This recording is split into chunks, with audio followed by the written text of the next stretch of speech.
Երևանի քաղաքապետ Տարոն Մարգարյանի Ավան վարչական շրջան կատարած հերթական աշխատանքային շրջայցի շրջանակում քաղաքապետը հետևել է ընթացիկ տարվա շինբարեկարգման ծրագրերով նախատեսված աշխատանքների ընթացքին։ Պատասխանատուները քաղաքապետին են ներկայացրել 3 նոր բակային տարածքներում նախատեսվող համալիր բարեկարգման նախագծերն ու աշխատանքների ընթացքի մանրամասները։ Իմասնավորին Արեկացի թաղամասի բակային տարածքում մեկնարկած աշխատանքների մասով զեկուցվել է, որ այն իրականացվում է նախկինում ինքնակամ զբաղեցրած բոստանային տարածքների տեղում։ Բնակիչներն էլ իրենց հերթին նշել են, որ մեծ ոգևորությամբ ու պատրաստակամությամբ են միացել քաղաքապետ Տարոն Մարգարյանի կոչին ու սեփական նախաձեռնությամբ են ազատել զբաղեցրած տարածքները։ Բոլոր 3 բակերի բնակիչներն էլ ընդգծել են, որ ընթացող բարեկարգման այս ծրագրերն իրապես առաջնահերթ խնդիր է եղել իրենց համար եւ վստահեցրել են, որ խնամքով կպահպանեն դրանք։ Տարոն Մարգարյանն էլ խոստացել է բակերի բարեկարգման ավարտից հետո կրկին այցելել ու բնակիչների հետ կատարել դրանց պաշտոնական բացումը։ Արդեն ամռանը նախկին անխնամ տարածքների փոխարեն բակերը կահավորված կլինեն գեղեցիկ զրուցարաններով, նստարաններով ու խաղահրապարակներով։ Քաղաքապետի այցելության պահին բակերի բարեկարգմանը զուգահեռ նաև կանաչ տարածքների ձևավորման աշխատանքներ էին ընթանում։ Տարոն Մարգարյանը տեղում հանձնարարել է առանձնակի ուշադրություն դարձնել կանաչ տարածքների ընդլայնմանը,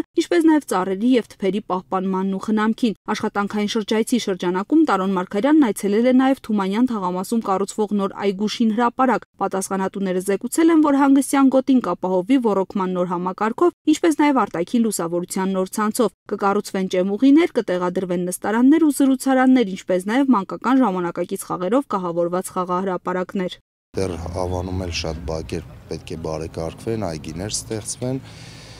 եւ այդ աշխատանքները վարչական շրջանի քաղաքապետային կողմից իրականացնում ենք։ Դրա հետ միասին ես կուզենայի անպայման նշել, որ Երևան քաղաքում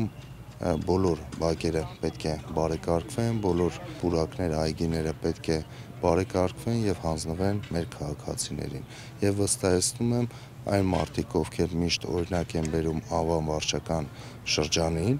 որ բարեկարգված է, մենք շատ կարճ ժամանակահատվածում Երևան քաղաքի բոլոր վարչական շրջաններում պետք է ունենանք բարեկարգված բակեր։